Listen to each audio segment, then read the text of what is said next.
Sa opisina.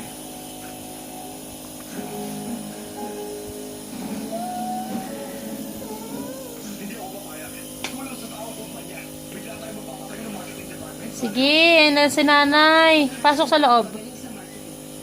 Zoe, pasok sa loob. Zoe. Ate May pasok.